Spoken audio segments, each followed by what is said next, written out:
हाय! तर आम्ही आलो होतो या सेंटर पार्कला आणि हे इस्कॉन टेम्पलपासून फक्त 1 किलोमीटर आहे. मग आम्ही तिकीट वगैरे काढला आणि एंट्री केली पार्कमध्ये. तर तिथं पहिलाच दिसला हा ट्री हाऊस आणि त्याच्यावर या तिघांची जायची झाली घाई. तिथून खेळून झाल्यावर आम्ही गेलो होतो जरा पार्क एक्सप्लोर करायला. तर खूप छान सिनरी होती इथे. मग आम्ही खूप सारे फोटोज वगैरे काढून घेतले आणि मीरूला तर खूपच आवडलं होतं इकडे तिकडे फिरायला. मग शिवाय आणि मी गेली चेस खेळायला.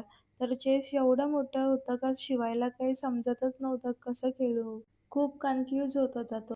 आणि हा पार्क एवढा मोठा होता का मामी आणि मी खूपच दमलो होतो. मग तिथं जाऊन आम्ही थोडा वेळ बसलो आणि मग आलो लेकच्या इथे. तर मीरूला दिसली होती तिथे एक क्यूटूशी बेबी गर्ल आणि तो तिच्याकडे बघतच होता एकटक. तर शिवाय त्याला होशमध्ये आणत होता. तर ती बेबी तिथून गेली तिच्या डॅडाच्याकडं. तर मीरू शिवायला मारायला लागला. आम्हाला बघून खूप हसायला येत होतं. हे काय चाललंय मीरूचं? तर ती बेबी गर्ल परत आली आणि मीरू लगेच धावत पळत गेला तिच्याजवळ आणि दोघांचं काय कॉन्व्हर्सेशन चाललेलं काय माहित. मग त्या बेबीला आम्ही बाय केलं आणि निघालो घरी यायला.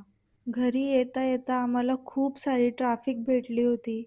मग आम्ही कशेबशी घरी आलो, मस्त वडापाव खाल्ले आणि यांना नेलं होतं मी खाऊ आणायला. तर खाऊ वगैरे आणला आणि लगेच आम्ही जेवायला बसलो. तर जेवून झाल्यावर मावशीने बनवला होता आमच्यासाठी फालुदा. तर आजचा व्लॉग इथेच एंड करते. भेटूया उद्याच्या व्लॉगमध्ये. बाय.